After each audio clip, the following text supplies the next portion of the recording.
Shalom semua umat Tuhan yang dikasihi. Salam Paskah, salam kebangkitan Kristus. Kita bersyukur karena kita tidak menghentikan ibadah Ahad kita. Cuma dipindahkan ke rumah kita masing-masing. Marilah kita syukuri waktu yang ada. Jauh di mata, dekat di hati. Meski berpisah lokasi beribadah, namun kita bersatu dalam doa dan ingatan.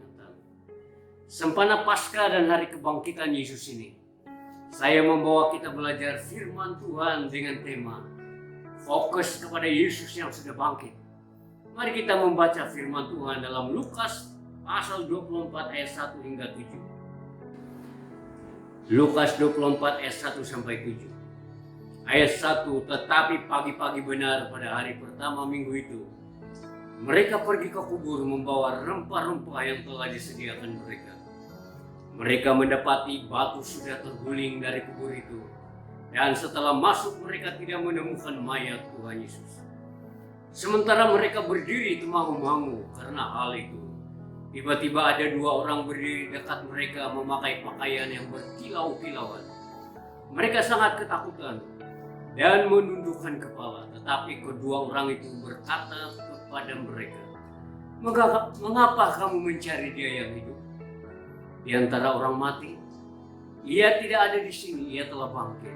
Ingatlah apa yang dikatakannya kepada kamu ketika Ia masih di Galilea, yaitu bahwa Anak Manusia harus diserahkan ke tangan orang-orang berdosa dan disalibkan, dan akan bangkit pada hari yang ketiga." Mari kita berdoa. Bapa di surga, kami sudah siap untuk mendengar firman-Mu. Kami mohon Roh Kudus-Mu menolong kami. Kami mempersiapkan hati kami, pikiran kami, pendengaran kami. Kiranya firman-Mu ini akan membangkitkan lagi semangat kami, menghidupkan kami, menegur kami, mengarahkan hidup kami, memperlengkapi kami dengan kebaikan. Terima kasih Tuhan, sempana hari kebangkitan ini, bantu kami untuk menghayati makna dan juga berkat kebangkitan. Terima kasih Bapa di surga, Kristus sudah bangkit. Kami sudah siap mendengar firman. Di dalam nama Tuhan Yesus kami sudah berdoa. Amin. Saudara-saudari, kesan COVID-19 masih kita rasakan. Seluruh dunia terguncang. Hati kita resah. Kita bertanya, bila semua ini berhenti dan kehidupan kembali normal, jadi tiada jawab. Tetapi untuk kita yang telah meletakkan kepercayaan kita kepada Tuhan, kita selalu ada pengharapan. Harapan kita terletak pada berkat kebangkitan Kristus dari kematian. Teks tadi, Lukas 24 ayat 1 sampai 7 memberitahu kita, pada awal pagi minggu, Maria Magdalena, Maria ibu Yakobus dan Salome pergi melihat kubur Yesus. Mereka terkejut, kubur itu kosong. Tiba-tiba malaikat muncul dan memberitahu mereka, "Mengapa kamu mencari Dia yang hidup di antara orang mati? Ia tidak ada di sini. Ia telah bangkit. Ingatlah apa yang dikatakannya kepada kamu ketika Ia masih di Galilea, yaitu bahwa Anak Manusia harus diserahkan ke tangan orang-orang berdosa dan disalibkan, dan akan bangkit pada hari yang ketiga." Mengapa kebangkitan Kristus penting? Pertama, kebangkitan Kristus mengesahkan semua ajaran Yesus yang Dia sampaikan sebelum Dia disalibkan. Yang kedua, kebangkitan Kristus mengesahkan apa yang terjadi ketika Yesus disalibkan. Apa yang berlaku ketika Yesus disalibkan? Yohanes 10:30 berkata, sesudah Yesus meminum anggur asam itu, berkatalah Ia, "Sudah selesai." Lalu Ia menundukkan kepalanya dan menyerahkan nyawanya. Apa yang telah selesai, saudara? Yang pertama, kerja penyelamatan selesai. 1 Timotius pasal 2 ayat 4. yang menghendaki supaya semua orang diselamatkan dan memperoleh pengetahuan akan kebenaran. Ibrani 5:9, dan sesudah ia mencapai kesempurnaannya, ia menjadi pokok keselamatan yang abadi bagi semua orang yang taat kepadanya. Markus 16 ayat 16, siapa yang percaya dan dibaptis akan diselamatkan, tetapi siapa yang tidak percaya akan dihukum. Yang kedua, tugas untuk memperdamaikan manusia yang berdosa dengan Allah yang Maha Kudus selesai. Dalam 2 Korintus 5 ayat 19 berkata, sebab Allah mendamaikan dunia dengan dirinya oleh Kristus dengan tidak memperhitungkan pelanggaran mereka. Ia telah mempercayakan berita pendamaian itu kepada kami.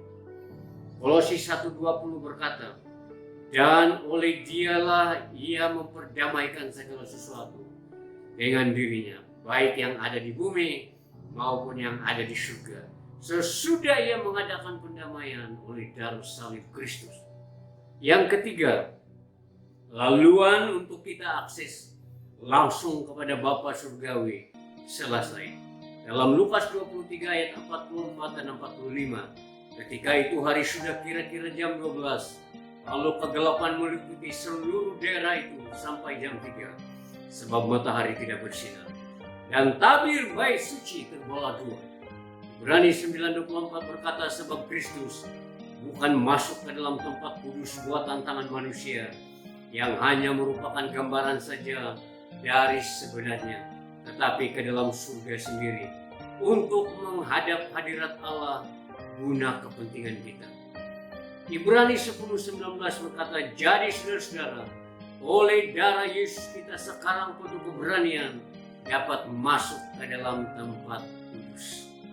Saudara, masih ingatkah saudara apa yang telah berlaku di atas kayu salib? Yesus dihukum supaya kita diampuni. Yesus disakiti supaya kita disembuhkan. Yesus dijadikan dosa oleh dosa kita, supaya kita dijadikan benar oleh kebenarannya. Yesus menjalani kematian bagi kita, supaya kita menerima kehidupannya. Yesus mengalami kemiskinan kita, supaya kita menikmati kelimpahannya. Yesus menanggung rasa malu kita, supaya kita menerima kemuliaannya. Yesus menanggung ketertulakan kita, supaya kita diterima oleh Bapa. Yesus menjadi suatu kutuk, supaya kita menerima berkat. Jadi saudara, apa yang berlaku di atas kayu salib sangat jelas. Dia berguna untuk kita semua. Oleh itu, apa yang kita perlu lakukan sekarang ini?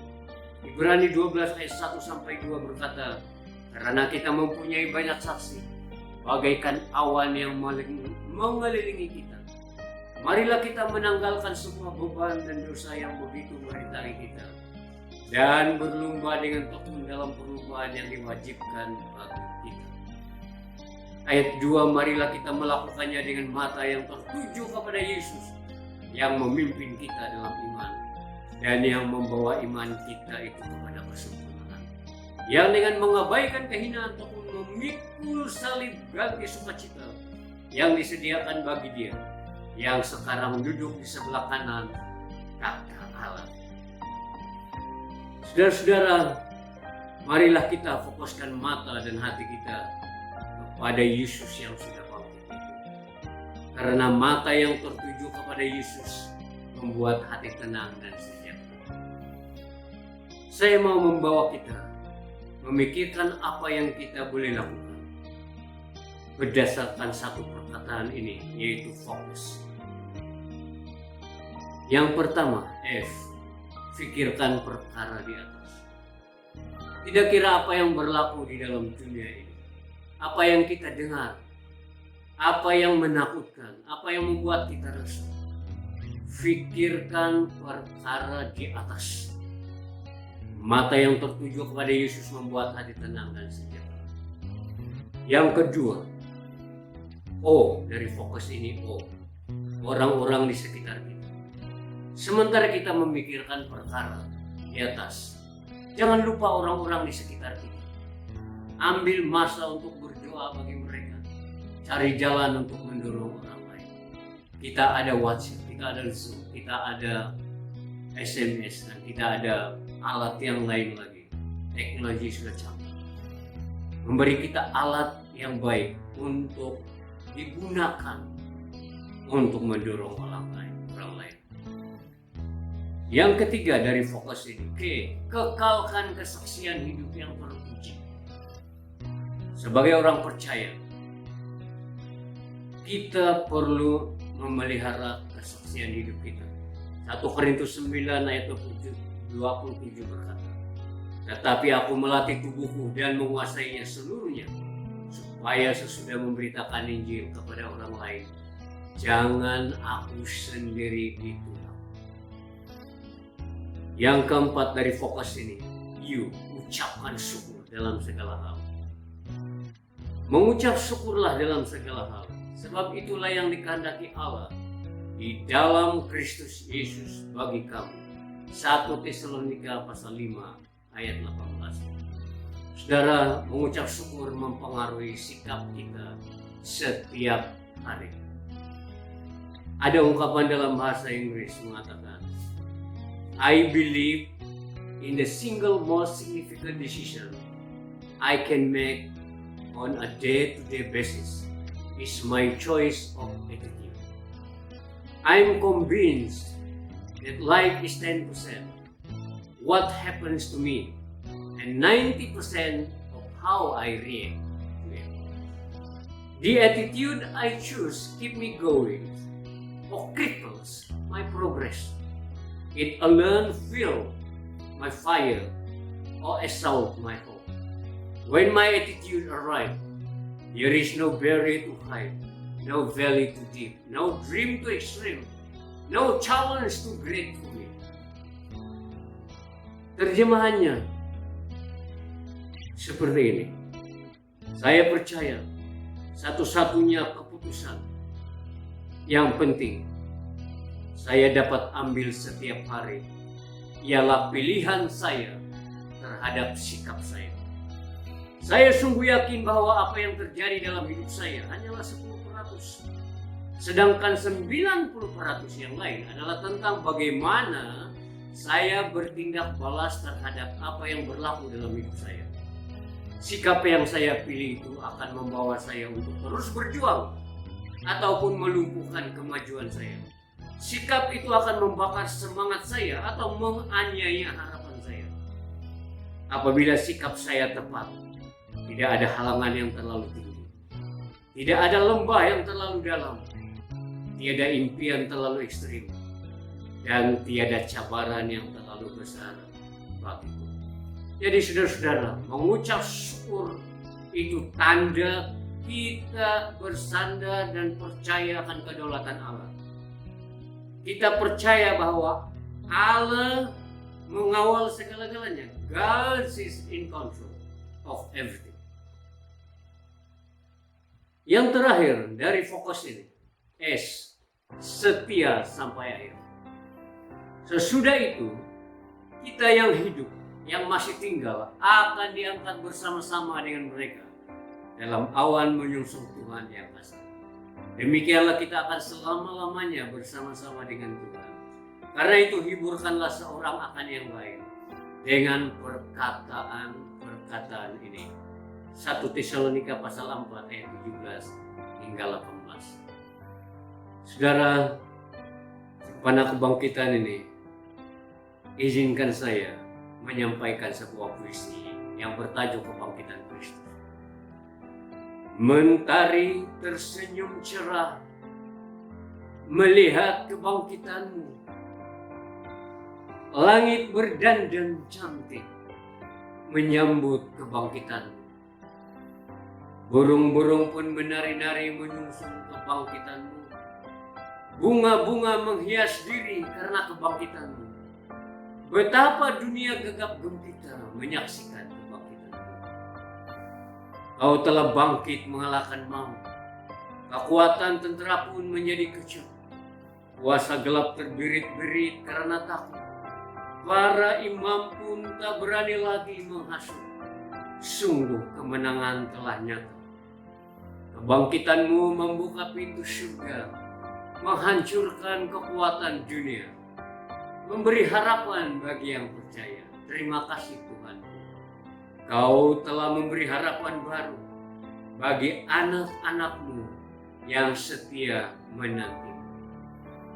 Saudara, kesimpulannya, mata yang difokuskan kepada Yesus menolong kita mengekalkan kesetiaan, memenuhi panggilan ilahi sampai Yesus datang kedua kali ke dalam dunia.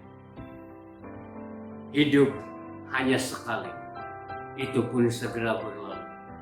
Apa yang kita lakukan untuk Tuhan, itulah yang kekal abadi, tidak akan lain. Mari kita berdoa. Bapa di surga, kami datang kepadamu. Engkaulah Tuhan kami yang tidak pernah berubah. Meskipun membuat perubahan demi perubahan dalam dunia ini. Kami mengucap syukur untuk firman, mengingatkan kami bahwa kebangkitan Kristus memberikan pengharapan kepada kami. Yesus telah mengalahkan kematian. Kuasa maut telah dikalahkan. Kami bersyukur Tuhan di atas kemenangan ini. Kami juga yakin dan percaya dan beriman Kristus akan datang kedua kali ke dalam dunia ini. Biarlah mata kami memandang ke arah itu, melihat ke hadapan. Kami bersyukur Tuhan. Oleh sebab itu saya berdoa untuk semua anak-anak-Mu yang sudah mendengar firman-Mu. Kuatkan mereka, teguhkan mereka, ubarkan hati mereka. Beri mereka semangat yang baru setiap hari. Kiranya kasih yang mula-mula membara berkobar dalam hati mereka dan hati kami semua. Lindungi kami Tuhan dari segala sakit penyakit. Berkatilah kesehatan kami semua. Terima kasih Bapa. Berkati persekutuan keluarga kami.